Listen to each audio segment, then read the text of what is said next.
Hey gang, I'm back here with another comic book interview. This time I'm talking to Jackson Lanzing and Collin Kelly, a writing duo who are based in Los Angeles, California. They've been building up momentum for years, and now finally they're on the cusp of a big breakout.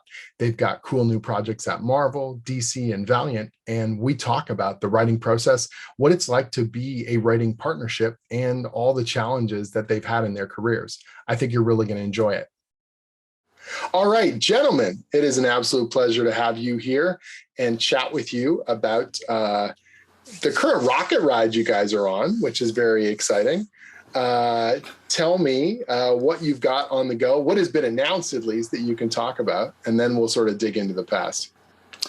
Yeah, right on. So we are just now about 2 weeks away from the launch of Kang the Conqueror #1, which will be out on August 18th. It is our first book at Marvel after years of trying and really I want to avoid the word begging, but you know we insistence. Yeah, there you go. But you know we'd done a few years at DC, that culminated in a pretty short run on Green Arrow, and then we sort of took some time into the indie space, and so Marvel was a big target for us, and we're so excited that the way we're getting in is on a book as like frankly personal and weird as Kang the Conqueror, which is just not a thing we ever would have expected. It was an original pitch and sort of was the first thing we got through.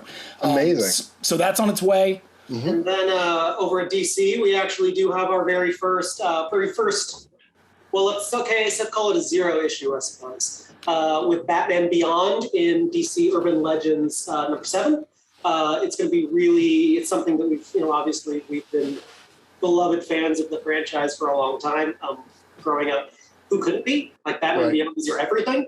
And getting the chance to actually kind of step in and tell a story in that universe with Max Dunbar, who you know well, who is an unbelievable talent, just brings such an amazing energy to it. Getting to tell a story with him has been awesome, and the entire team is great, and we're really pouring a lot of love into a story that is pretty damn unique in the Batman Beyondiverse, and which will upend most of Terry's life.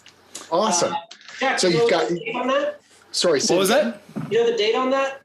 Batman Urban Legends comes out in September. I think September 15th, something like that. But like comic book shop. Yeah, nice. But that'll be out mid-September, and then in October we've got Harbinger, the Harbinger #1. The Harbinger #1's coming out in October and that's been long in the works. I mean, we've been working on that book for 3 years. It was supposed to launch in 2020, and then obviously with the Things pandemic, change, everything got held on that one. But we've been working on that with Ravi Rodriguez and Rika Renzi and just a wonderful team over there at Valiant for the last few years, and that's finally coming out in October. That'll be our first 4 issues on that book. So basically, we'll have a superhero a month.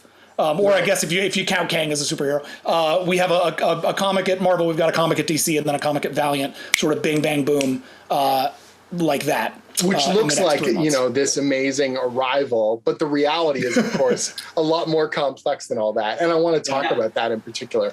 So let's roll things way back. Awesome news, obviously. You've got a great Marvel project, got a cool DC project, and one at Valiant. It's an amazing time for both of you, but this has been a long, long time in the work. And even before that, I sort of want to talk to you a bit about, how this all starts or what your kind of comic origin, whatever you want to call it is. So Collin, tell me about what kind of books you grew up on. I assume you've been reading comics since you were a kid, but I don't want to make that assumption, but it's pretty safe bet, I think. Yeah. It's a pretty safe bet. So I really got started actually with Captain America. I was able to get a subscription service through my Scholastic book fair, and they would send me a Captain America comic every month, which, Do you remember any of those particular issues that stood out to you? Or I couldn't give you the number, but the one that absolutely blew my mind was when Steve Rogers' super serum drained out of him, and he had to get Captain America Iron Man suit, which is basically the coolest thing that can possibly happen to a kid. I mean, you've combined the two, and I think that really maybe began my love of taking two great flavors and two great genres and shoving them together. which is absolutely Colin's like bread. It's what started our partnership. It's the bread and butter. Oh, really? Colin has a sort of preternatural ability to be like, someday it's going to really pay off in like an event, right? Where he'll look at two things that have nothing to do with one another and be like, but what if they were the same? He's like peanut butter and chocolate. Every time. Nice. Our very, very first project was this thing called Sundown that was just 7 samurai, but what if they were fighting vampires? And like that sounds like such a silly B-movie concept, but it started our career. We made executives all over Hollywood cry with the script. Like we treated it really seriously rather than treating it like a B-movie. And it woke a lot of people, at least over here, up to what we could do. And that's all. I mean, a lot of that comes down to Colin being able to say like, let's do this mashup, but then the mashup isn't a joke. The mashup is serious. Nice. Awesome. So that and book comics from the library. Yeah. God bless every librarian in the universe who stocks their local public library with every weird comic that they want you to read. So what titles were you reading on a regular basis? They got a pretty steady run of Batman into the local library, which I was consuming, just the trades as they dropped. That was the whole Nightfall era, which was obviously again formative. Awesome. How about you, Jackson? So I had a weird upbringing insofar as I had a rule in my house put into place by my mom, who was kind of a hippie, that I wasn't allowed to read or watch anything where people were hurting other people. Oh my gosh. So I had to be really selective about the stuff that I read and the stuff that I watched. So the big like cultural touchstone for me growing up was Teenage Mutant Ninja Turtles. The Turtles were the one thing because they weren't people. So I could get around that because the Turtles just thought they were people. That's such a silly, weird, but it's how it worked. I couldn't watch X-Men, but I could watch Turtles. So you watched the Turtles cartoon. I did, and then that turned me onto the Turtles comics, and so I read a lot of the early Turtles comics. I grew up in Santa Cruz, California. I had a local shop called Atlantis Fantasy World that had just a really Joe, who ran it, is just a legend over there and just a wonderful buyer. Always has really incredible stuff, and he became a great ally to me in terms of turning me onto the stuff that he thought would both work for me and also get around what my mom was terribly interested in me not getting into, which was like getting a bunch of superheroes knocking the crap out of each other. Sure. And then I got into superheroes effectively as like teenage rebellion. I got old enough that she couldn't tell me what to do.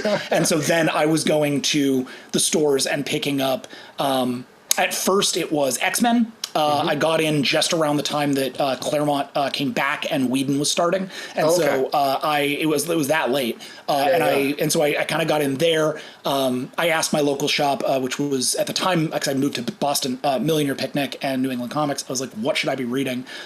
They turned me on to The Authority. They turned me on to Ultimates. They turned me on to a lot of that era, and that got me in because up until that point, I'd really fully pivoted to film. I was a film nerd. I was just a big, Kubrick, Spielberg, like classics, Linklater. Like I just those were the altars I worshipped at.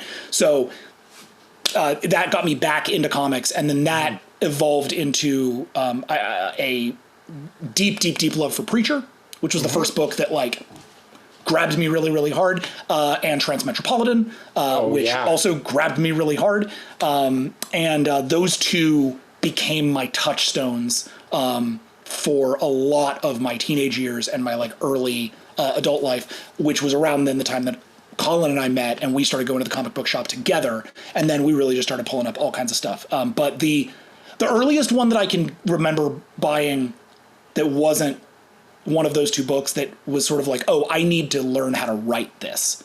Probably the one that got me being like, oh, I want to write comics was Powers. Oh, really? Okay. Yeah. I was such a David Mamet fan, as obviously as is so is Bendis. And I read my first Bendis book and basically was like, oh, you can do Mamet dialogue in comics. Right. Oh my gosh. It's all I want to do. Let's go. And I started writing comics almost immediately afterwards. I was just writing like spec stuff at home, trying to be Bendis basically for many years. And he remains probably the biggest influence on my work up to this stage. And I got to imagine to some degree, Colin.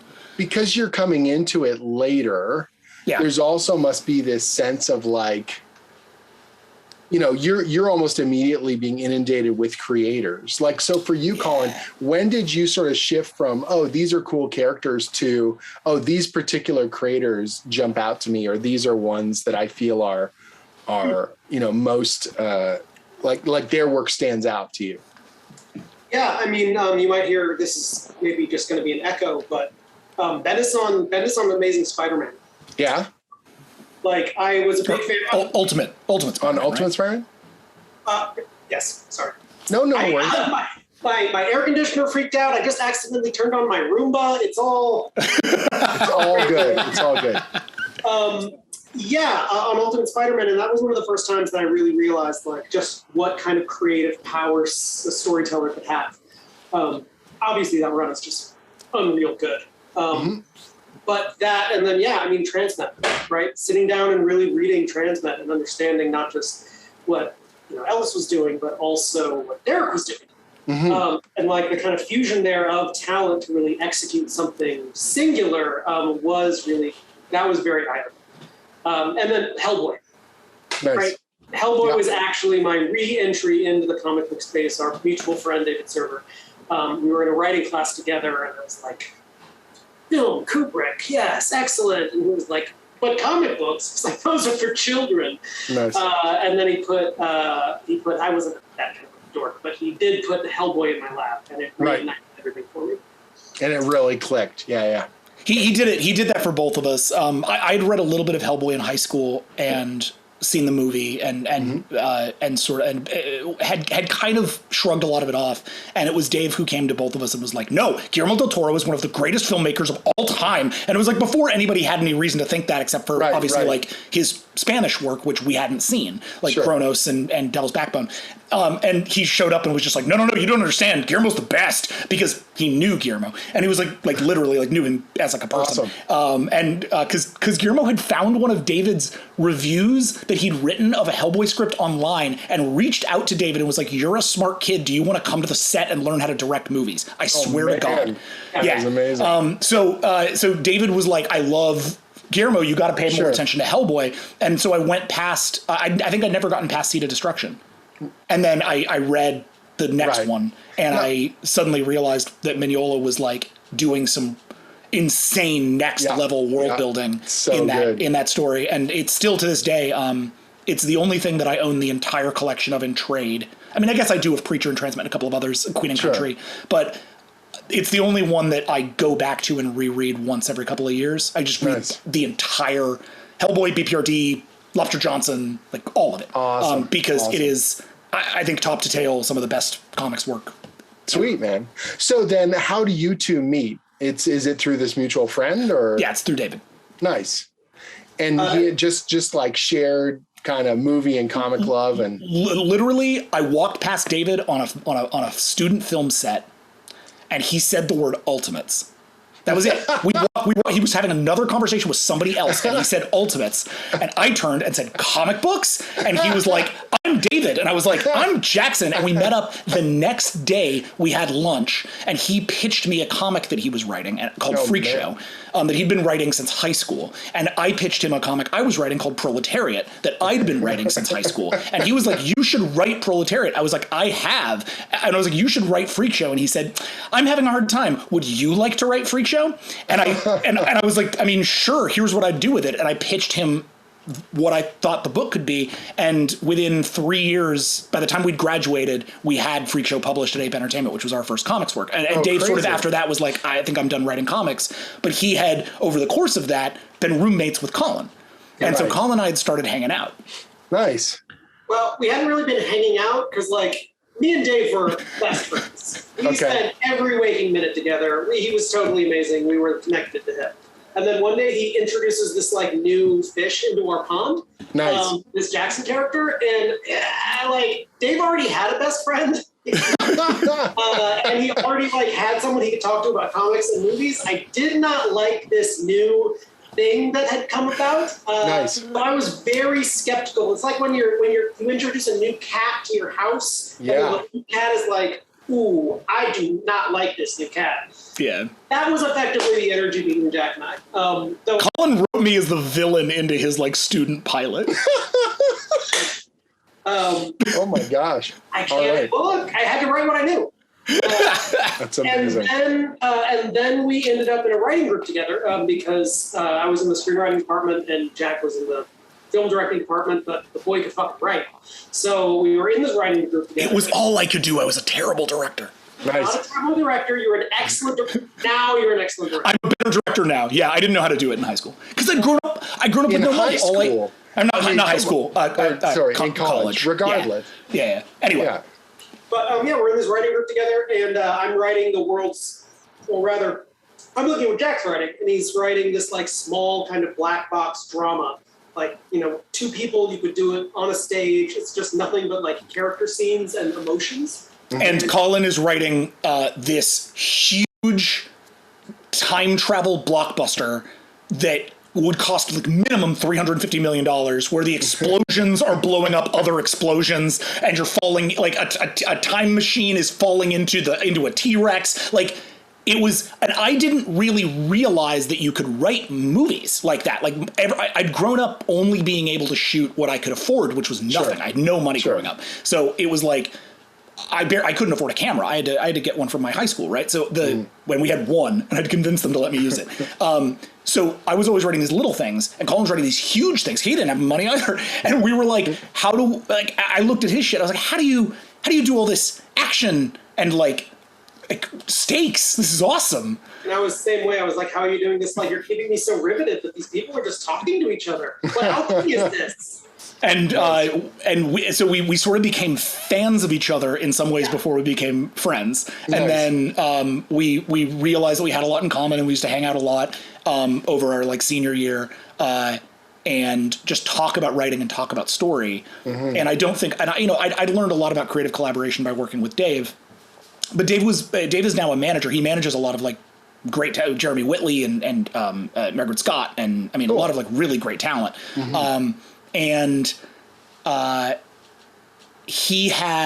think he was sort of in that transition between like doing comics and like writing and being a manager. Sure. And so we'd been kind of like kicking around some ideas, Colin and I together, and as we of hanging out as friends and also being storytellers. Yeah. They should talking about this stuff all the time. Literally that samurai movie that I was talking about just starts by we're hanging out. We're on a road trip to Coachella or to Bonnaroo. No, Lollapalooza. Thank you. We're on a road trip to Lollapalooza as like our graduation thing. We were like, our parents were like, we can cover your gas. And so we got in a car and drove to Chicago. And along the way, we were like, you know what they should do? They should make a Wolverine movie. They should make a Wolverine movie that adapts that Frank Miller stuff with Japan. Should do all the samurai stuff. That would be amazing. We're both big, huge samurai fans. We love Musashi Miyamoto. We both came up on that. And so we were like, wouldn't it be great if they did that? Mm-hmm. And they'll never do that, but wouldn't it be great if they did that? And so we're like, well, we should do that. Like, let's write a samurai movie like in that vein that would be like kind of our thing. And it was like, okay, yeah, sure. Like, what could they fight? And we're like, again, Colin goes like, they should fight vampires. And I was like, honestly, if we took it really seriously, that could be pretty badass. And we were on the way back from Chicago, and we stopped at right outside Yellowstone in a little like African themed Days Inn called King's Inn. Just had like inexplicable lions everywhere, and we posted up there with a laptop and a pack of cigarettes. Neither of us smoked, but like a laptop and a pack of cigarettes, and we had one laptop, and we'd broken the movie by hand. Colin had written down an outline because we had been driving for 5 days. Sure. And then we just broke it out into 8 sequences, which Colin knew how to do because he'd been in the screenwriting program. I didn't know anything about that. Nice. And because they don't teach you that stuff as a director. And suddenly we broke it out, and we just traded sequences and saw how much we could get done in one day because we were a day ahead of schedule. So we just stayed at the inn all day and just did this. And he would write, and then he'd be done, and he'd go outside and have a cigarette, and I'd write. And then I'd go outside and have a cigarette, and he'd write. And we did that all day, and we came away with like almost 80 pages. And they weren't good pages, but they were 80 pages in one day.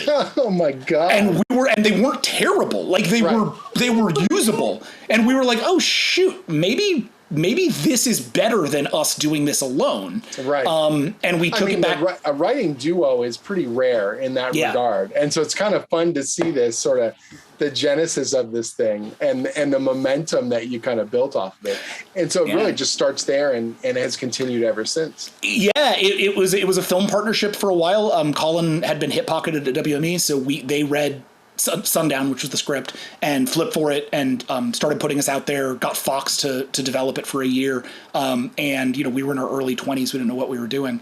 And, we're working with big directors and like trying to figure stuff out. And in the meantime, what we're realizing is nothing's getting made. Right.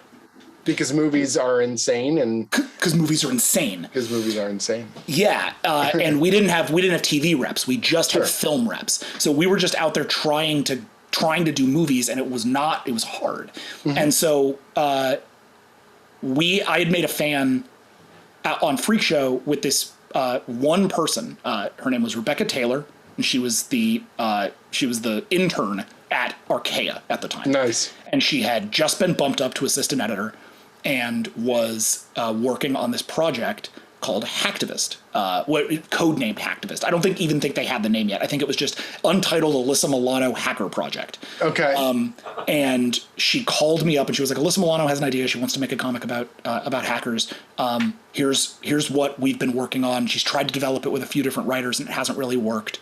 Mm-hmm. Do you guys have a pitch? And I said, well, Dave's kind of out of the game, but like I called Dave and he was like, I don't think it's for me. And so I was like, all right, Collin, can we take our partnership into comics? Because that would probably be great. And Collin was like, yeah, sure. I mean, if we can get the job. And we sat down with Alyssa and she was like, let's go. And we literally got home and had these research packets that she dropped off for us in these like leather folios. Alyssa's incredible. She like highlighted them. It was amazing. But we started that book, and that book introduced us to Marcus Toe, which became Joyride, our first creator-owned book, which became Hacktivist 2, which became, and then by that point, Tay had gone over to DC, so she brought us with her when they started up Batman and Robin Eternal with James Tynion, and so James taught us James Tynion taught us how to write superhero comic books. Oh, really? And then, nice. And then we have just cascaded since then. Like we owe almost everything in our career at this stage to Rebecca Taylor taking that shot on us, Alyssa Milano taking that shot on us, and James Tynion taking a shot on us. Those three people really got us. Those weird moments that you don't even know at the moment that they're happening these are like pivotal. You're like, oh, that one thing we said yes, or that one thing we put out our own idea, or we said, we'll give it a shot, or that is so. It's a constant that I hear from all kinds of people where they're like, oh, I did a short story in an anthology, or, oh, I went to this one convention. Friends of mine said, yeah, jump in the van. We're all going to whatever, C2E2. And that's where they met the artist that they team up with, or that's where they met, the editor that they showed their samples to, or whatever. And you never know which one of those is going to be the one that actually kind of surges the thing forward. Right. So, yeah, I mean, and that was like 2014. Right. So like our first stuff comes out in 2014, 2015. And then, so we've only been working professionally in comics for 7 years. Yeah, 7 years. I mean, that's solid, Yeah. But it does show you, like, sometimes I think also sometimes people expect they come, you were talking at the beginning of the thing about, like, it looks like this giant arrival. Totally. It's like, no, like we arrived 7 years ago, and the people who found us. Yeah. And otherwise, we've just been trying to do our thing. Well, and that's the thing is, like, depending on how you measure it, I did a web comic in 2001, went to my first convention in 2002, started really doing writing work like 2006, 2007. So you're talking about 13 years of momentum. So you look at something like, I have a big year in 2014, and you're like, oh, where'd this guy come from? You're like, oh, this guy's been just running laps the whole time, right? Like, and I feel like that's definitely a similarity there, where a lot of people, they're just plugging away on different things, and then finally you get that kind of springboard, or finally you get something with a bit more visibility. Yeah.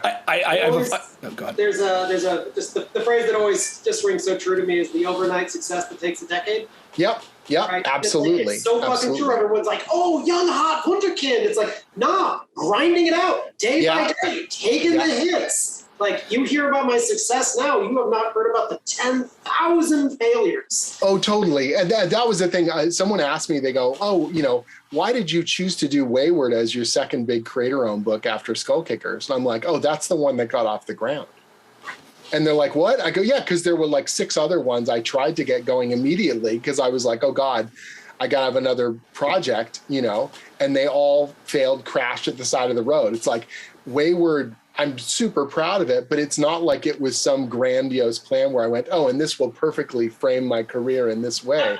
What it was it was the boy that lived. Like, it was literally the one that got out. Like, We had that same thing. We came off of Joyride and we were like, we need to have like 2 or 3 creator owns ready to go. And we set up and we that momentum. Yeah. Yep. And we set up one at Dark Horse with Isaac Goodhart, who nobody had only like a couple of people had worked with at the time. Like we knew him as just a local guy in LA that we loved, who was just a friend of ours and who was a great artist. But we set up a book at Dark Horse, but they wouldn't. We couldn't make it live. Yep. We set up a book. We started setting up a book at Oni 5 years ago. That only now is happening. Like we started setting up stuff all over the way, and the only one of them. And like every major company at IDW, like everywhere. Yep. And the only one that lived was Zojacon, which was the weirdest of them, the least commercial of them. And it happened at a company that no one had heard of called Creative Mind Energy, who would only later, by the time that the book had released, be rebranded as Vault Comics, right? Oh my gosh. We had a book at Vault before anyone knew what Vault was. Before what Vault was, yeah. Yeah, and it was the only creator owned we could get going, and it was by far the weirdest one. And we only pitched Vault one book because we didn't trust them. We had no idea who they were. So we were like, we were like, hey guys, we've just met. Like, here's the one book we have. Do you want it? Because no one else will publish this. This is our weird. This is Slaughterhouse 5 with a black woman in fucking like the Dark Crystal. Do you want it?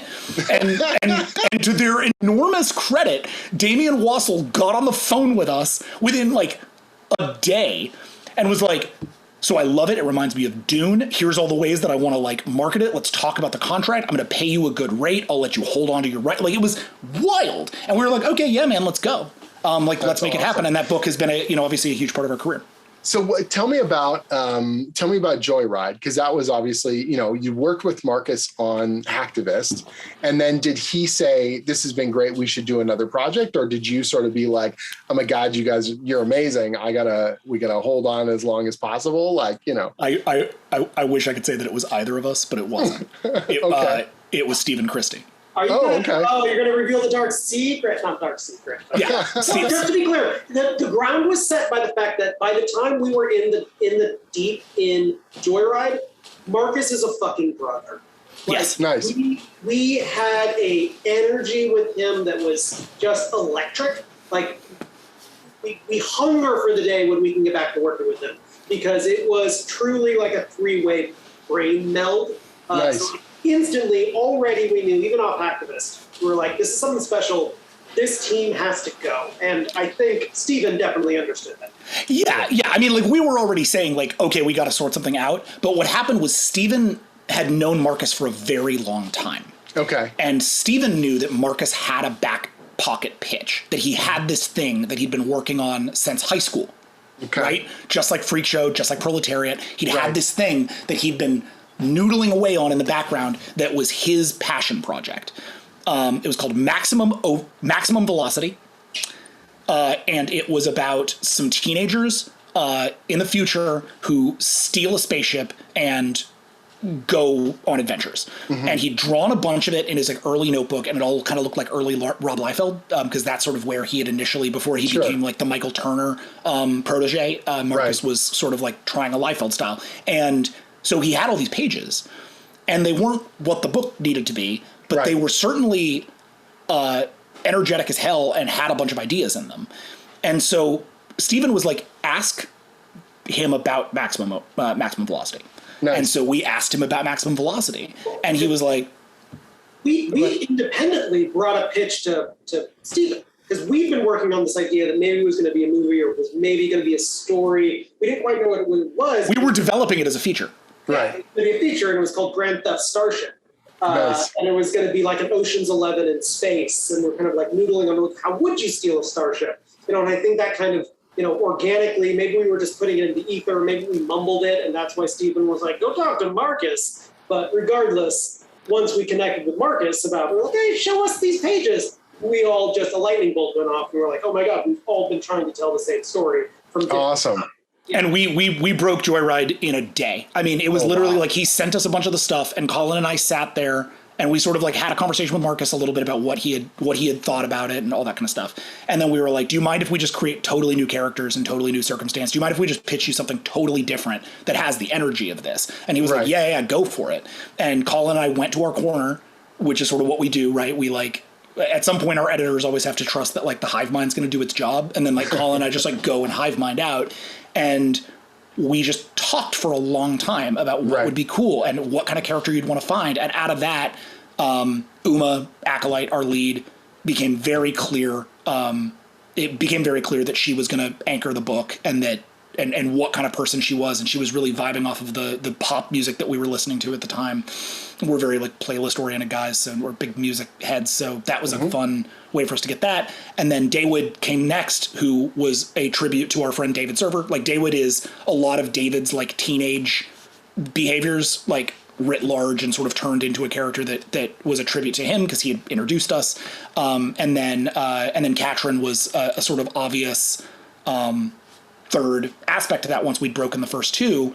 And as we filled out the world, and we sort of realized we had this triumvirate of crazy kids who just wanted to get off a terrible Earth that totally sucked, and they wanted to steal a spaceship and run away and have a million adventures. And it was like, I mean, it all came out in a day. Awesome. I've gone back to that initial document and been like, we didn't change anything. Nice. we just had it. It was just there. Yeah. Awesome. So in terms of that working process, because you mentioned part of that, right? So you two basically do these kind of jam sessions. So these are just like literally blue sky, everything on the page. Let's just throw out a bunch of cool stuff and then see what sticks or see what really engages both of you, or? Yeah. We hang out like we always have, right? Okay. We're two kids who met in college. So we'll hang out.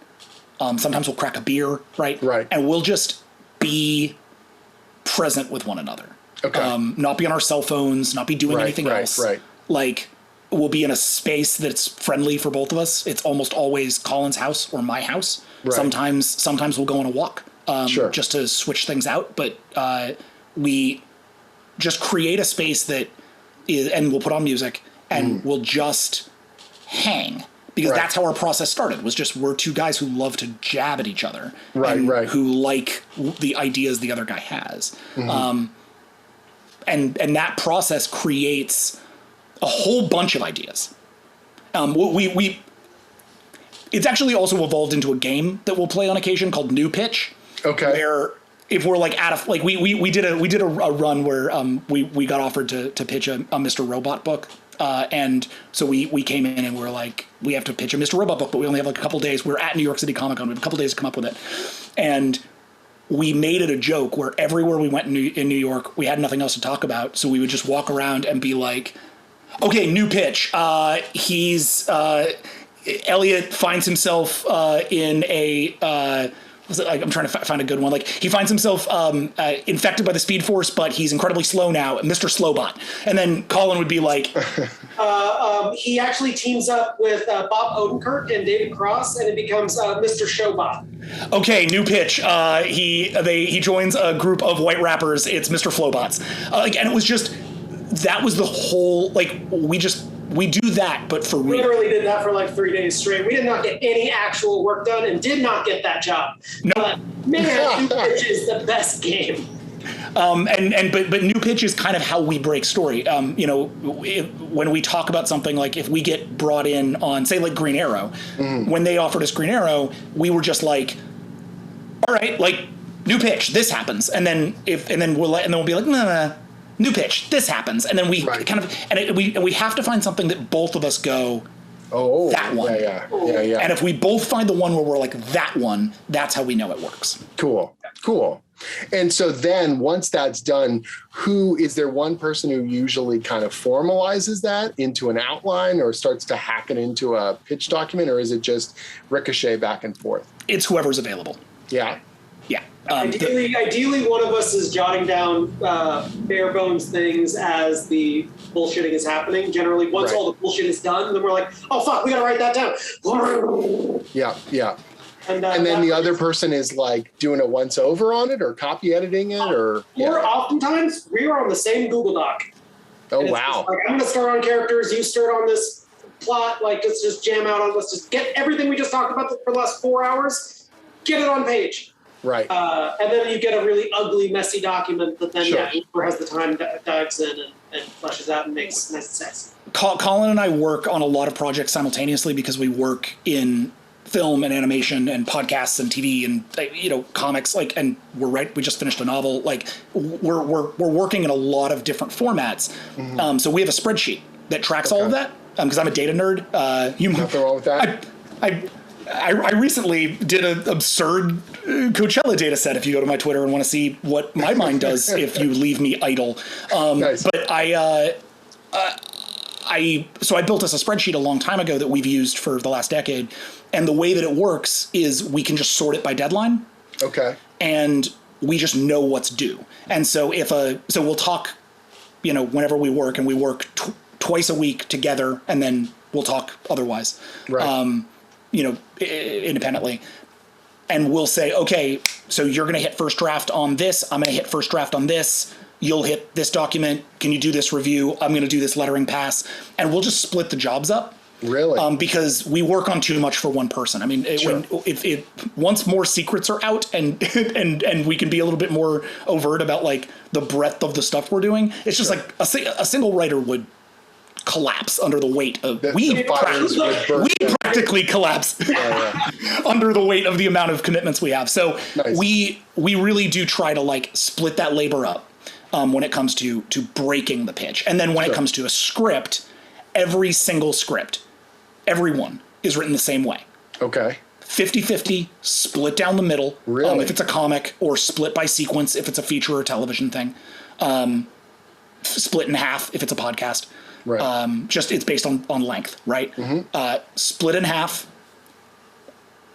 pre-outlined and pre-beat so that we know exactly what we're doing. And that's all done in conversation with one another. You're doing like page by page breakdown. This scene's going to be 4 pages. This is going to be 6, etc. This is the page turn reveal. Yeah. Yeah. We build an outline and then we do what's called a pagination document, or what we call a pagination document. Same. Yeah. Pagination. Yeah. I do the exact same. So you guys are obviously, there's planners and pantsers. You guys are planners, right? So. Yes. Yeah. Not flying by the seat of your pants, because there's no way you could do that. But so in the moment though, when you're scripting, there must be those little happy accidents where you're like, oh, there's a better way of doing this. Oh, we got to change this. So how does that organically come about? Do you just call the other one up and go, I'm adding a page, or I'm killing that character, or something insane? Yeah. Sometimes, for sure. It's like, hey, I figured this scene absolutely rocks, but to get here, I do need you to blank, blank, blank. It could be something as small as like, I really need you to work in the line, if I die tonight. Right. Yeah, sure, I can do that. Sometimes it's, Colin, I need you to write your pages with 2 less pages. Yeah. So Colin almost never pulls that on me, and I pull it on him maybe more than I should. Nice. Where I'll get a text and be like, can I have 2 pages? Because I'll realize that like a thing would be much better if it was a splash or like whatever, right? And I go, oh fuck, and I try to make it work as best I can, and then I'll be like, sorry. It's so interesting because I've done a bunch of co-writing, but each project is pretty unique. Like co-writing with Gail on Conan Red Sonja was a very different experience from like Pat Rothfuss on Rick and Morty D&D, or Al and Mark on Avengers No Surrender or something like, and we've all got different kind of strengths. And I feel like I got to be like water. Like I'm sort of coming in as a supportive force, and okay, I'm going to figure out where I can, be most beneficial to the overall, whereas you guys have got this finely honed machine that you've been doing the same way, or evolving over this longer period. And so obviously your productivity, you have someone to bounce stuff off of. It's really exciting in terms of getting that confirmation. This is cool, this is neat. Plus you can generate more and be more creative on it. What are the sort of downsides of the ricochet and the speed run? So we make a it's not even a joke. We make an observation about ourselves a lot, and I mean, spoiler alert for the next 10 years, if and when we're able to make our own company, like James has done with Tiny Onion or Scott just did with Best Jacket. When we create our imprint, our company, our production, whatever, it'll probably be called Ego Death. And that's because Collin and I are fundamentally that's part of our process is we have to bury that part of our ego that says this is mine. Right. Which is not a human thing to do. It's a really, really, really hard thing to do, and you cannot fully do it unless you're better men than us. So, you've got to be zen about it. Yeah. So truthfully, it's about understanding that sometimes you're wrong. Right. That you get too attached to an idea, and that idea won't play, or knowing that you have to communicate in a way that doesn't I can be kind of blunt, and I imagine that isn't always a fun person to have a creative conversation with. Sure. But I think ideally at this point, Collin knows that there's no malice intended. No, right. I mean, look, we also we have to constantly reinforce, not constantly, but we do have to reinforce to one another. Collin is one of the most important people in my life. He is my best friend. My world revolves around my wife, my cat, and Collin. That's how it functions. So, and he knows that, right? So we have to have those points where we have to be able to have those blunt conversations, and know that the friendship comes first, right? And that the other person's feelings come first, and then outwardly we can be ego death. It's easy. Don't care about yourself. Right. But his wife has an amazing story where she was sitting there one day, and we pace. We're big pacers, right? Okay. Being at a table is just a nightmare. So we're proud, and we were traveling one day, and effectively we're getting into a conversation that turned heated, that turned quite argumentative. Because obviously sometimes you do have the best idea, and the other person is just being a goddamn idiot. And if only you could just get them to understand. And, we went around and around for a few hours like this until eventually we understood, right? We argued about it so much that eventually we're like, oh, fuck, is that what you mean? Oh yeah. That's, hell yeah. Right on. Okay, awesome. And then we just sit down and start writing because we know exactly what it is now. And Collin leaves, and she, at the end of the day, and Alex, my wife, turns around and goes, "What the hell was that? I thought you were going to kill each other." And I was like, "No, that was just," and I literally didn't even notice. I was like, "What?" That's just the you've process. been doing this for a long time. Yeah. But the other one, and this is something that not a lot of people have to run into because there aren't a lot of co-creators in comics. There's a lot, or not co-creators. There's lots of co-creators co-writers. In comics. There's not a lot of co-writers in comics, especially not constant ones. Sure. This is a really technical thing, but crediting. Right. Crediting is really complicated for a partnership because one of you has to come first. Comics has a tradition of putting writers first, which is bullshit, frankly. Right. But it does. We're working against that. We're trying to sort that out where we can. But Collin and I, when we're in Hollywood, it's a lot easier because your crediting is just what the credit is on the script.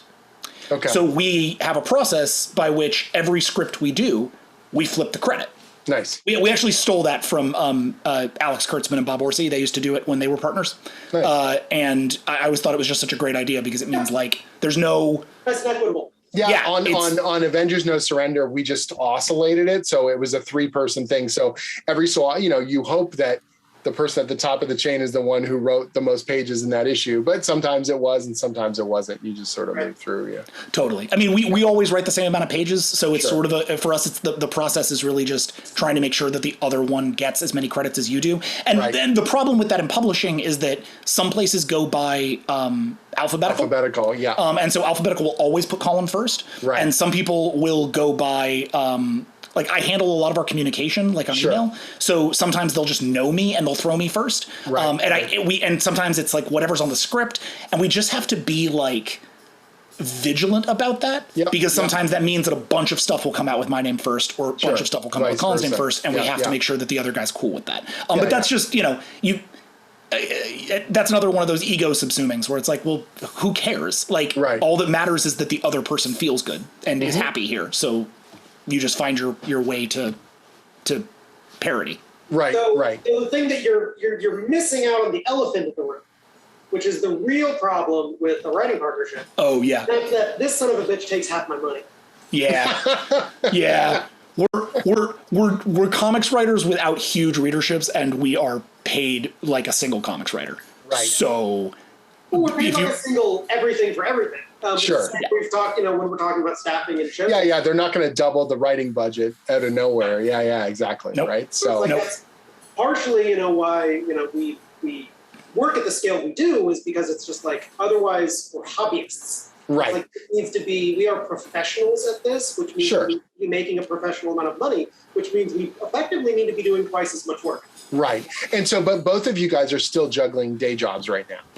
We are. You don't mind me saying, right? So, no, not at all. Yeah. And that's just a reality of it. And I think that upward climb for so many people is something they get worried about talking about, or they get embarrassed about, because there's this feeling of, oh, I'm not a pro writer unless I'm whatever, smoking $100 bills or some insanity that is just not going to be realistic, particularly on the upward, climb of a career, right? So, Colin, what's your job when you're not writing? Yeah, I work at the University of Southern California in the School of Cinematic Arts in the Interactive Media and Games Division as the program coordinator and academic advisor. Nice. So that does not fit on a business card. Nice. So that's a creative job, which is nice. And like I teach at the post-secondary level as well. So there's also this sense of like, there's tethers to kind of the creative arts and storytelling and stuff that you're doing, right? Which is nice. Yeah. It's very nice. I get to work with a lot of amazing young people. It's really it's energizing to be surrounded by such passionate, creative people, even the faculty that I work with. I often have to crunch unbelievable amounts of numbers and file the most pedantic of paperworks. Right. But at the end of the day, it's a job that I can come home from and still feel excited about writing. Cool. That's awesome. Yeah. As someone who's also doing the teaching thing, when you're working with students, particularly students who want to get into, creative and storytelling and art, and you see how excited they are and passionate about this stuff, and it reminds you, yes, this is what I wanted. This is what I still want. And don't, lose track of that, as you're going through this stuff. So Jackson, what's the other side of your kind of career? I'm the marketing. I'm a marketing guy. I'm a creative director. So I have basically a Don Draper's job for people who understand marketing because of Mad Men, which a lot of people now do. And because Mad Men gets it right, even now in a lot of ways. I'm a creative director at a marketing firm called Jump Creative. We're a small boutique marketing agency that handles mostly entertainment projects. So I cut videos and trailers and social marketing assets and digital assets for a lot of superhero stuff. If you're on Twitter a lot, you'll see my work pretty regularly. I was creative lead and editor on the Venom rom-com trailer, which was like a big hit on the internet. I did the Night Monkey trailer when Sony was in the middle of its Disney blow up around the second Spider-Man, Far From Home. Yep. So I did that piece. I do a lot of kind of weirder social marketing content. So listen for my voice. You'll hear me on occasion because I also tend to get final as the voice actor these days. That's hilarious. So that's and it's a creative job, right? In a lot of ways, I'm writing a lot. Right. Hilariously, Jim, I'm not sure if we've actually ever talked about this, but in the weird period between Freak Show and Hacktivist, which is about 3 years, my big thing was I was directing motion comics. And really? Sony had tasked me with sourcing material to get made into 3D motion comics because 3D TVs were blowing up for them, and they had a network called 3Net that was a co-pro between IMAX, Discovery, and Sony, and they had a lot of money, but there weren't very many 3D cameras, so they were like, we're going to make 3D animation. Okay. And I said, well, 3D motion comics actually look boss. 3D motion comics look so much better than 2D motion comics that it's crazy. It actually, the dimensionality gives it something that it really doesn't have in 2D. And so for a couple of years, I would go to, just as my day job, I would go to comic conventions because I knew those spaces because I'd been a nerd forever, and because I'd released Freak Show, and I'd go around and source material. And I talked to you about Skull Kicker. Skull Kickers. I got put in touch with your reps. I worked with your reps to try to sell it to Sony. I got this close. That's and then they did, and then they didn't pull the trigger, and it bummed me out because I met you. It was a whole process, but I was a different person. I was marketing director Jackson. Right. So when I came back around as comic book Jackson, I was just like, I don't want any of these people to remember that I was the guy who couldn't sell their motion comics. Nice. And so but that happened where it happens where you sort of have your like overlap. And you have to figure out how to manage that overlap, which can be really weird. When I was project managing at Udon, I was the guy getting a bunch of freelance work for these artists and organizing project and interfacing with clients and all this stuff. And you have a different persona, you have a different expectation, and you're doing these very, very professional and organized communications. And I learned so much that I carry on to my writing career and stuff like that. But there's also that weird kind of flip when I started doing Skull Kickers, when I started doing these other books, people are like, oh, you write. And it's like, yeah, this has always been my passion to make the stories, to do the thing. Like I wasn't passionate. I did a good job as a project manager, but I wasn't passionate about building schedules and deadlines and budgets. You know what I mean? Like my job, my joy was about making stories. And that was what I always wanted to do. Right. So. Yeah. I mean, at that point, especially, my day job was a survival mechanism for me. I had been very recently an assistant. I only became a creative director at a young age out of luck. There were like fractions in the company and they needed somebody with my skill set. And I just happened to be in the right position at the right time. I didn't know I was directing until one of my producers caught me outside the office once and walked me in and was like, you're a director, right? Nice. And I was like, what? He was like, everyone here calls you an editor, but you're directing this project. And I was like, oh, I should get new business cards. And I went to my boss and I was like, I think I'm directing. And that's become a big partnership for me. So that it was a survival mechanism then. Now, man, it's a point of pride. Like I'm the head of a marketing agency, or the creative head of a marketing agency. And I get to work on cool projects all day long. I get to see movies before they come out. I get to create fun videos for them. It's a blast. Like knowing more about how these businesses work make you better at everything you do, right? Like, yes. The more you know about the pipeline, the more you know about marketing, the more you know about editing, the more you know about, all this stuff, it's just going to make you better at your job. Like, it's rare that someone just comes into this industry fully formed in the one singular thing they've always wanted to do, and that's all there is to it. There is an evolutionary kind of process to it. And it helps you to also, I think, respect other people's time. Like, oh my God, yeah. I've done editorial at Udon, so the minute that I'm working with an editor, I want to be more respectful of their time. I want to treat them right because I know what would make my job easier back in the day, and I want to be that person for them.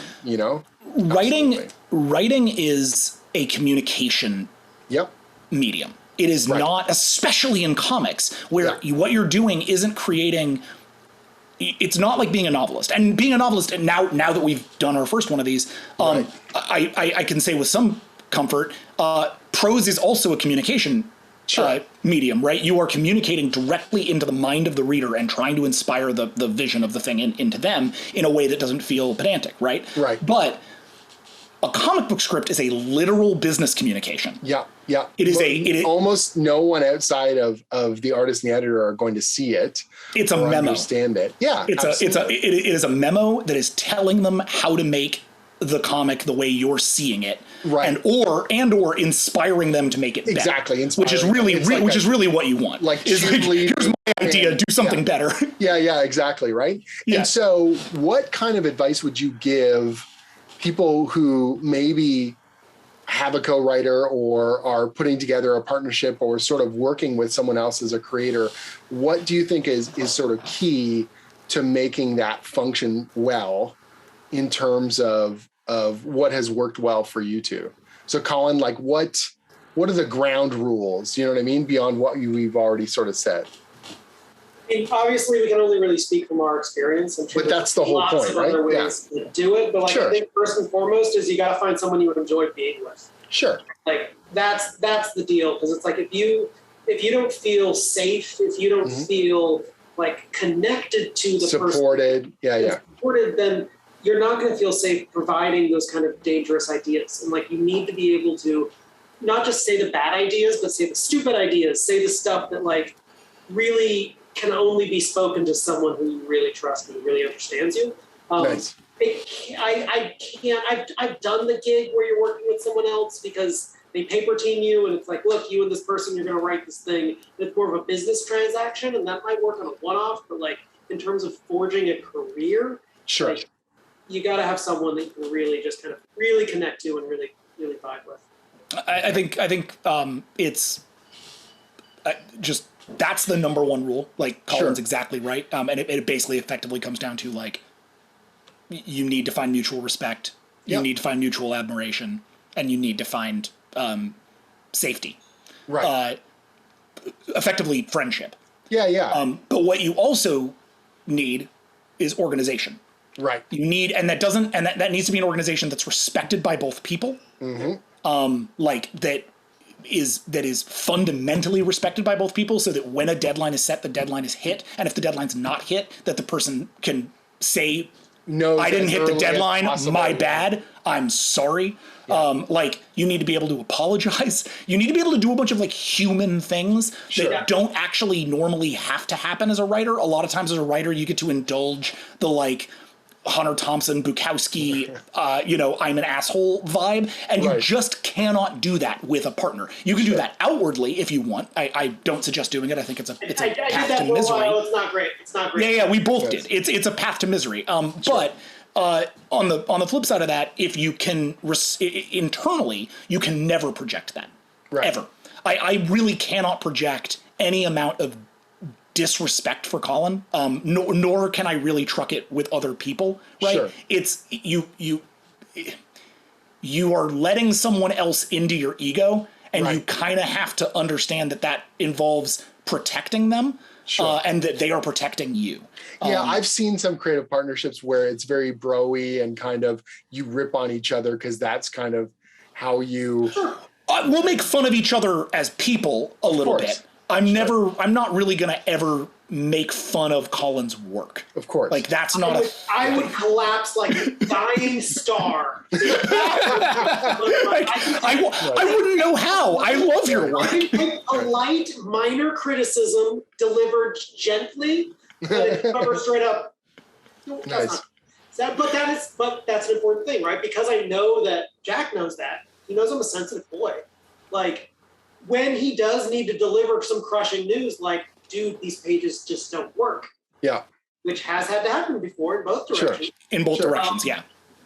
You're like, oh, fuck. Okay. Yeah, I wouldn't say it if it didn't matter kind of deal. Yeah. Right, you don't throw this shit around. I know that this costs emotion. We got to really look at this. Yeah, and it's not, and what you're not saying that to put the other person on an island. Like at no point are you saying, this doesn't work, make it work. Right. That's the most just like leaving them. Yeah, high and dry. That's completely destructive. Figure it out. Yeah. Colin and we use I think a lot of people do in other jobs, and I'm sure writers do to themselves like individually, but we use that framework of like going into the mine, and it really is, like, you don't go into a mine alone. Right. Like, miners aren't solo operators. Miners are, and they are communities, and they look after each other, and that's why there's so many fucking amazing stories about like miners keeping each other alive during mining collapses, right? Like, you don't do it alone. That's not how it works. So you find it, obviously, because this creative career is full of setbacks. And, you know, you've even mentioned a couple of projects that died on the vine or near pitches, and you and I, we've talked at length about the near misses and the close calls and the, man, wouldn't that have been cools? And there are dozens of them, and they drive you a little bit crazy and they break your heart. Yeah. But having each other to obviously commiserate is a big part of it too, right? Yeah. Every victory, you split every victory with your best friend, and every failure, you got your best friend there to support. So it's like, we never sometimes you take a hit and it really knocked you back, but at the same time, you got someone at your side who's like, sure, it could be okay, bud. You're like, oh fuck, I trust you. We've been through worse, yeah. We've never, even with the hardest hits we've taken, like, we don't wallow. There's that fucking spreadsheet. Nice. Yeah, man, because the minute that something, the spreadsheet has a section that's just a graveyard. Oh man. I'm gonna look at it right now. I'm gonna tell you how many projects are in our graveyard. Oh my gosh. Because that, like, we don't forget them. Right. They live in the graveyard. And and maybe one of them will come back someday. Sure. I think that's one of the fascinating things. I've had a couple of those where you're like, oh, that is still a cool idea. Maybe it doesn't go where I originally thought it would, but it's still there. There's still some remnants. Every so often I might get a chance to throw the switch and lightning goes off and pull that sucker out of the grave, you know? We have 124 projects in our graveyard. I'm sorry, I'm not. No, that's okay. You're allowed to laugh. Like, that's, holy crap. That's the point. Right. Is like, we've been doing this for a decade together, and that's in all medium, right? Sure. So only how many of those are comics? Only 23 of those are comics. Oh man. Okay. But like, we have quite a lot of dead projects, and that's knowing that those projects are dead. And stasis. knowing, no, well, we have a stasis page. Things will go into the graveyard if they're legit. Like, this is dead. Going to be. It'll require necromancy to bring it back. Right. They're in the graveyard, but they're not exiled. Right. They're like, we have a stasis. Our stasis page is 31. Whoa. All right. And actually, there's something in our stasis page I get to bring back because we literally sold it this week. Amazing. So you never know. But like, we have a 7 years on that project. 7 years on that project, and it just came back to life. But then the thing that I sort of always say is like, so there's 123 things in the graveyard. Right. Right above the graveyard is our released page, which is everything that's been published or shown or aired or listened to, and that is 125. Well, there you go. So parody, man. Like, we're balance. You know what I mean? So do you count like a single issue as a release on that? We do because otherwise our egos will collapse. Yes, of course. I was just curious. So I do a thing where I break down, pages written, or I'll break down projects released, and those are single issues or whatever. At the end of the year, on my kind of New Year's wrap up, I have like a cover gallery of all the. I love your New Year's wrap up, man. I've been reading it for years. Oh, thank you. Colin has too. I think Colin turned me on to it. Oh, that's cool. It's like. I mean, I've gushed at Jim plenty, but he knows. So I did a grand total to figure out some of these things on a video that I'm working on now. I don't know if it'll be out before or after this interview goes up. And I ended up having 330 something single issue whatevers. But 26% of those were creator owned. And it's like, and they're the crucial ones because they're at the very start. And that's the reason why the other ones happened, right? And so it's this weird thing of, without those 3 years of pretty much pure creator-owned release, none of the other stuff would have ever come about. And while I was getting good momentum, I kept doing another creator-owned book. I kept launching another one because I never wanted to leave that space. I always wanted to have that kind of outlet. And it's hard to, I think, explain that to people, because they're just sort of like, oh, you get to write a Marvel thing, therefore you've made it, therefore you've crossed the Rubicon and everything's going to be easy now. And I think you guys are in that fascinating space now where simultaneously you are getting traction in multiple really amazing areas and you want to celebrate those victories, but the war continues, man. Like what's next? And that weird feeling of, you have to celebrate it because it's an amazing achievement and it's a great milestone, but you can't just wallow in it. You've got to go, okay, now we got to get another one on the board. We got to get another one up and rolling. Oh, sorry. It's all good. You're 100% correct. The downside of that is I do wish we could take a little bit more time to revel in success. Oh, sure. We are so, a win is fucking awesome, but you got to get that next one, right, bud? You got to keep moving. Yeah, so and it's weird because I think one of the things I'm realizing now is there was a fear period where I was producing an insane amount of stuff out of this sense of, if I don't keep producing, people will forget I exist, or I'll go away, or I won't get any more opportunities. And the wonderful threshold kind of change was, no, I'm established. I'm not going to take that for granted. I'm still going to work hard, but it is also okay to step back and kind of go, yeah, this is a reasonable amount of work. In the comic space, we have been operating out of that fear space since Batman and Robin Eternal, right? But it totally makes sense. Though, we had to. It's been 4 years since we did that book, 3 years since we did that book, and that. But it does not feel like 3 years since we did that book. It feels like 8 years since we did that book. Right. And a big part of that is because we have been staying alive. We've been trying to manage these things. We've had ups and downs in TV. We've had ups and downs in film. Mostly downs, as resulted by the fact that you haven't seen any of it stuff. Right, 2020 spun off its axis. But along that whole process, we found ourselves in the last year and a half, 2 years, finally getting that traction that feels like, okay, now our hand's on the mountain. Right. Kang is a foothold on the mountain. Star Trek Year 5, honestly, was a huge part of it for us. Yeah. Star Trek Year 5 was this book that let us do 24 issues. We'd never had a book that went over 12, ever. Sure. And having a book that let us, and only one of them went to 12, which was, I guess two of them, Joyride and then Gotham City Garage. But everything else had either been planned for 12 or planned for more than 12 and been dropped. Right. We got to Green Arrow, we got to Star Trek Year 5, and they were like, you have 24 issues. We're going to do 12, but we're working on 12 with the other writers. We're running this room. It's something where we feel enormously comfortable because Star Trek is a fandom that we love.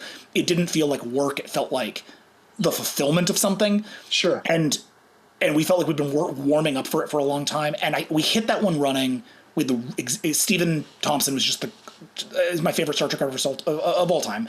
We had all these incredible people working together to make this book the best thing it could be, and people started to notice it. And other writers, bigger writers who we'd worked with or been nearby, but who'd never tweeted about our work or talked about our work at all, were suddenly talking about our books and big upping Collin and I in a way that we couldn't. Paul Cornell now. Paul Cornell, who I had literally embarrassed myself in front of as a tiny writer, giving him my first book in 2011 at a BarCon.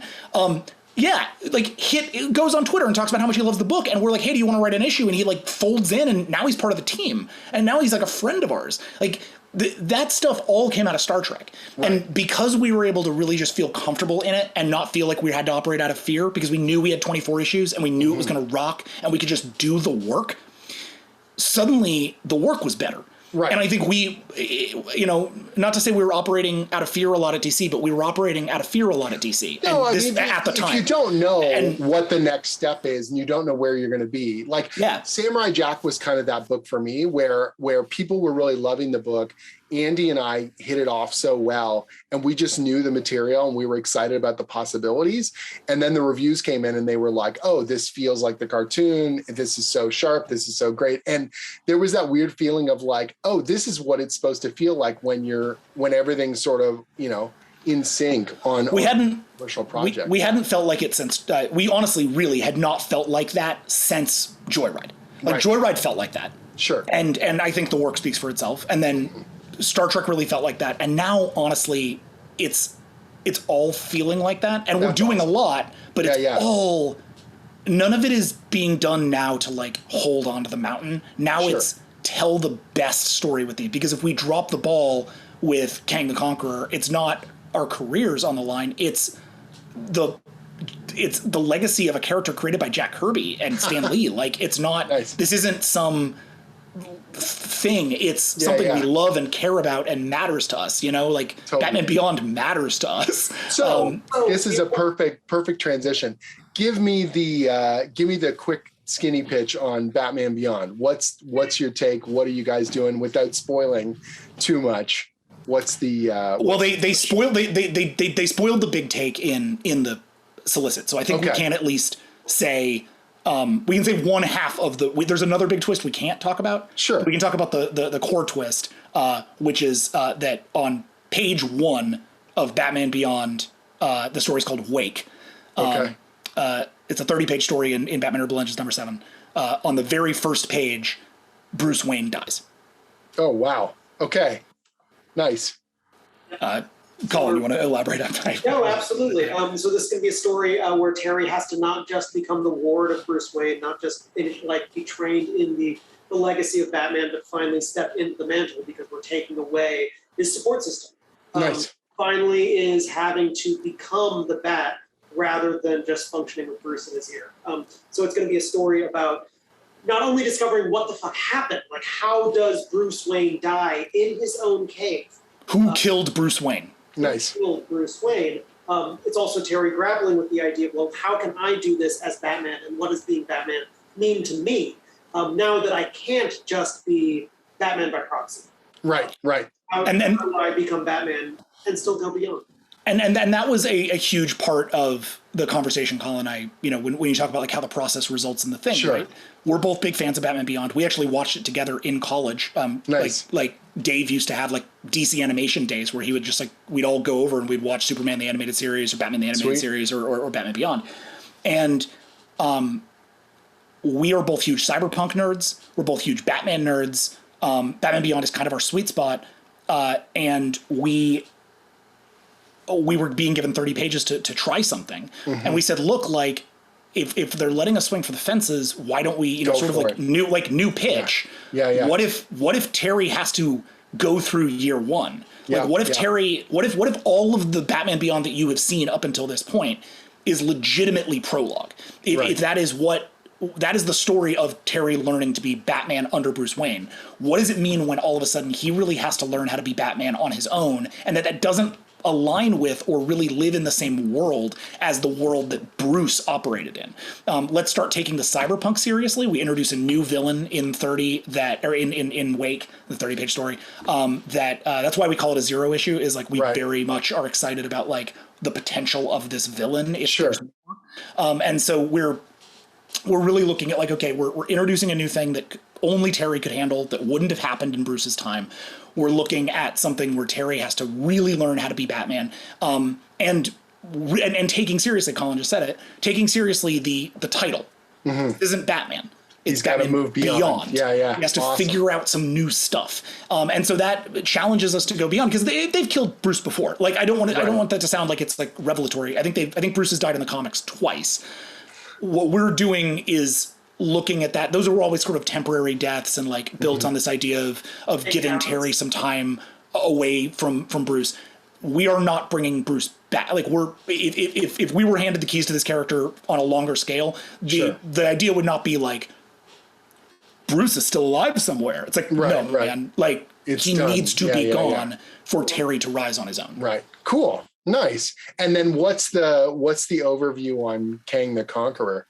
Which, it's so funny because I know that pitch, you guys had the ultimate like perfect timing that you never could have anticipated. So give us the skinny on that as much as you can without totally giving it away. But sure. Well, just do you want to hear the kismet of it all, or should we just talk story?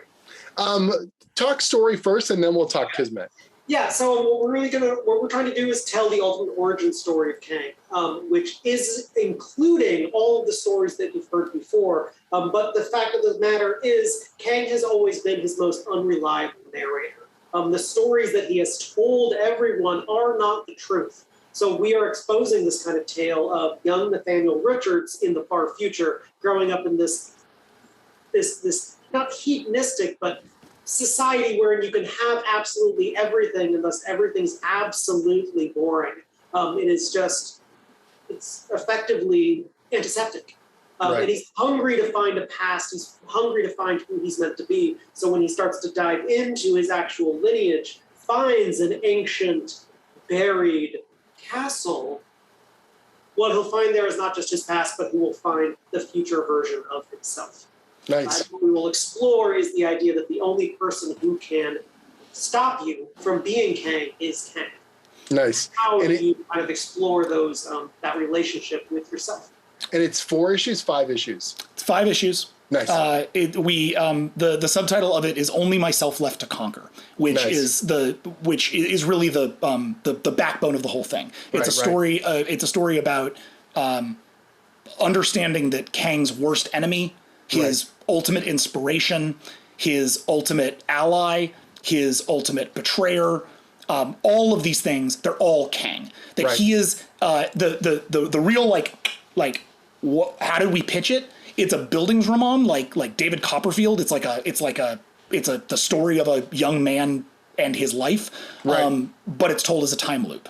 And the story is about how you create yourself and how you try to get out of those loops, and how you try to break away from your destiny, and you try to be your own person and not who your parents, your father taught you to be. It's very much a book about our dads. And though you try and try and try, that time is more powerful than you. And that I sort of always go back to Kang has this catchphrase that he says a lot in the old books, which was the genesis for this whole thing, which is Kang is constantly shouting, "Time means nothing to Kang the Conqueror." Nice. And no one shouts something like that unless it's absolutely not true. Like no one says something that much. Awesome. Unless in fact time means everything to Kang the Conqueror. And that's the book. Cool. So, and you've got the A covers are being done by the absolute best in the business, right? Mike Del Mundo. Yeah. Who was the only name on our list. Dude, I've only had, I think, 2 Del Mundo covers. They were like variants on Avengers stuff that I did. And he is the slam dunk, designer's designer. He comes up with the coolest concepts, the best compositions, amazing atmospheric colors. How could you? He's unbelievable. Yes.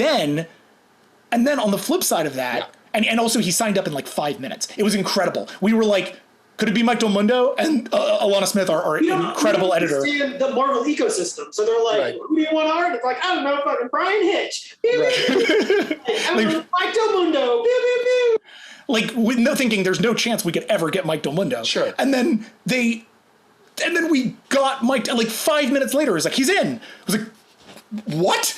Nice. and that was, I think that was one of those first hand on the mountain things. Sure. Where you sort of realize we can ask for things. That's where Carlos came from. Yeah. Carlos Magno, who's just incredible, and who has made the book what it is. The book would not be the book without Carlos. We're now writing it just to see if we can get Carlos to draw stuff.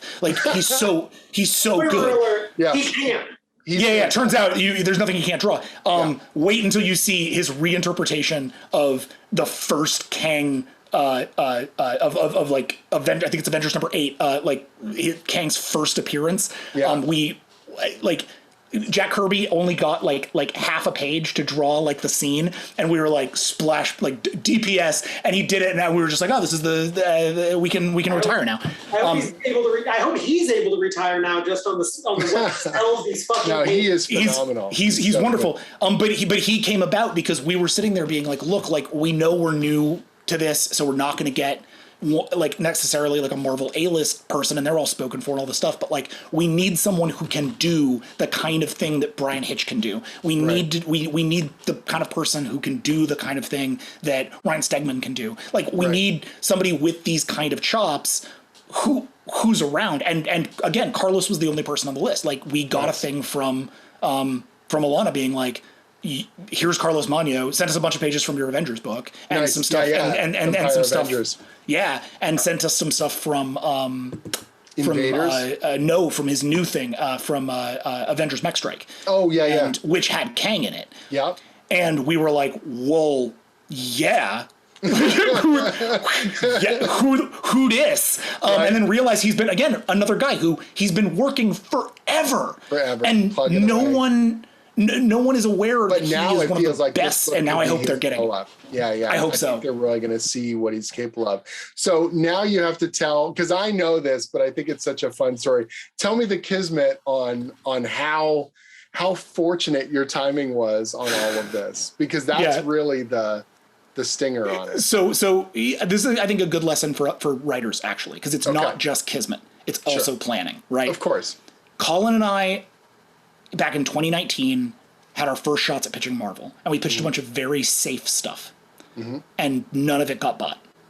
And it was one of the, we don't strike out that often, and so it was a very, like, normally at least we get developing on something, and it was like we just struck out on everything, and we thought we'd done the right thing, which is come in and be like, look for the holes, look for the thing that they need, and try to give them like the small book that's not going to mess with anything. And it didn't work. And so, and the one thing we pitched was like a big character, and they were like, yeah, this is too big for you. And so I was like, oh, okay, okay. So we went back to our corners and didn't pitch anything at Marvel for like 6 months, and just focused on the stuff that we had focused on. And we were writing Dark One at the time, so we had this whole thing with Brandon Sanderson we were doing. So it was like, let's just focus on that. And during that, I don't know who, I never remember who originates the ideas. One of us came to the table with like, we did this thing called Zojicon that was all about our moms. And we're like, it'd be really, really cool to get back to Zojicon. We loved that book. It was so much fun. It was so weird. It's the only book of ours that's like taught in schools. Like, it was like, this would be a really fun thing for us to like do more of. And we could pitch Vault because they love us. We love us. What could we do that's kind of about our dads? Because we have very complicated relationships with our fathers. And so we were like, wouldn't it be interesting? We're both children of divorce, so we just have a lot of that. Again, with the like, we just understand each other.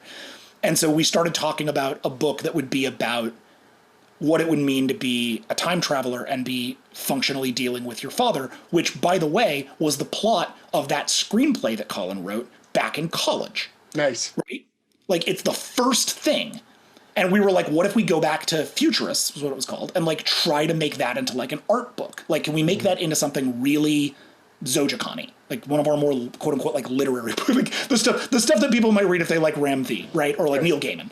And it was like, let's try that with this. And I think about halfway to 2/3 of the way through the conversation, one of us goes, this is way off the beaten path, but we should just pitch this as a Kang book, because this would be an incredible Kang book. And we both sort of stopped and we're like, yeah, but nobody cares about Kang the Conqueror. But on the flip side, like, we care about Kang the Conqueror. We love him. Nathaniel Richards is one of our favorite characters. We Young Avengers was a huge book for us in our early friendship. So we write it up and we send it over to Alana, and Alana looks at it and goes, guys, this is great, but like it's gonna be really hard to get traction on a Kang the Conqueror book. Sure. And we were like, yeah, that makes sense. Yep. That totally makes sense. And we sort of walked away from it and said, okay, maybe maybe someday, and didn't begrudge anybody anything. It was great. And then a year passes, and in the middle of the pandemic, when we're all just stuck on the internet all the time, so I just have Twitter open, right? Terrible habit. Twitter blows up for 10 minutes over rumors, literally just rumors on like Heroic Hollywood or something, that Jonathan Majors has been cast as Kang the Conqueror. Right. He's the next big bad. Yeah. And we like kind of know Jeff, who's writing it. He was an old Boom compatriot. He was doing Judas at the same time as we were doing Joyride, and we've had some conversations. And I thought maybe I would just like reach out to him, but I was like, he's not going to break his NDA for us. Like, we'll just have to take a shot at this. Right. And so we send the pitch back to Alana with the Heroic Hollywood article. Right. And just say, we saw that Kang got cast. Yeah, yeah. Maybe now there's a need for a Kang book. Right. And she's like, you guys have really interesting timing. Hold. And within about 2 weeks, we had a go book at Marvel, and we were as stunned as you could be. We got on the phone and just shouted Marvel at each other a lot because we didn't know what else to do. We couldn't believe that they'd done it. And then, of course, the book went up to Tom Brevoort, who looked at this like creator-owned pitch that we built and rightfully so said, well, here's the 8 places in continuity that this doesn't work. Right. And that was our first lesson at working at Marvel. And it's been a lesson that we're now just like living all the time, which is when you're working with Tom Brevoort, trust Tom Brevoort, man. He edited all the books you love and knows this universe better than anybody could ever know anything. I just talked to Tom about this stuff. Yeah, absolutely. He's the best. Yeah. And blunt about, like, straightforward. He doesn't. There's no bullshit with Tom. I think that throws people off because he's managing so many different projects. You'll get feedback and you're like, whoa, that came like a rush of, quick hammer kind of hit. But he's just as quick with a compliment as well, where it's just like, looks good. This is really solid, good stuff. And you're just like, oh, okay. And then he's off to the next thing because he's got so much that he's juggling. He's not, I mean, you get just, you can work with a lot of editors, you can work with a lot of people where it's like, oh, well, I know this thing and you're wrong. And I just love the fact that Tom's like, you're wrong. Like, oh. Yeah. And there's no ego. There's no ego in it. No, it's just, if we're going to do this, there's got to be another way of doing it, or, we got to come at it from another angle or convince me of why this is the particular approach. No. And it created this great, so we went back and like the book that you'll see is not the book we came up with when we were like, let's come up with the Zojacon about our dads. Right. Like that, there's seeds of it. Issue 1 and 5 are effectively exactly the same. Cool. Issues 2 through 4 are different. And then I want to talk about even crazier kismet. Over the course of the book, by issue 2, we realized that the most important thing about this book is something we had not yet put into the outline that really came out of our research period, which is that Ravonna Renslayer is going to be a huge part of the book. And that this character who no one has ever heard of, except for like hardcore Kang fans, and like people who've read these old books, or like people who are like big fans of like the Terminatrix, right? Like not that many people know Ravonna. And so we were like, we're going to do stuff with this Ravonna Renslayer character that's going to be really, really impactful. We're going to seed her into the book in these really cool ways. She's really important. She's the whole book. And we figure it out in issue 2 and pitch it as an addendum to our pitch. We're like, oh, I think we actually need to change the ending because here's what it actually is. Right. And they say, oh, that's great. Awesome. Do that. And we're like, all right, cool. But I hope we're not making a big mistake by anchoring this entire book on Ravonna. And then we start watching Loki. And we're like, how lucky did we get? Like, because we didn't know that he was going to, like, we had no idea what was happening. So we just saw Ravonna and we're like, well, okay. Well, now we're good because now people actually want, like, Gugu Mbatha-Raw is incredible. So everybody's going to want Ravonna content, so we're not jumping out on a we thought we were jumping out of this huge bridge. Instead we're doing like stuff the thing that people are actually going to want. I don't know, man. It has been the most, we're not lucky guys a lot. We've had a lot of unlucky calls in comics. We're very lucky. We get to work in comic books. We're very, very lucky. But we've been punched in the chest a lot. Yeah, we've been punched in the chest a lot on creative stuff, and this really has just been a project where every time it's like, oh, this is the best it could have gone. Well, yeah. It's been the way that their teams operate is so supportive and so strong, and so integrated. It's been a really awesome process, and to do something, to have our first book out the gate be not a superhero book, like not a book that is straight down the middle, and not and not a book that's in our Joyride tone, like a book that is in our Zojacon tone, and a book that is in every way a tragedy. Not like, this is not the kind of thing you get to do at the big two a lot. Right. When we pitched this book, we would always be like, this is for readers who loved, Tom's The Vision, and people who loved like Thanos Wins, like people who loved like the stuff that wasn't heroic and that felt weird. That's really where this Kang book kind of has to live.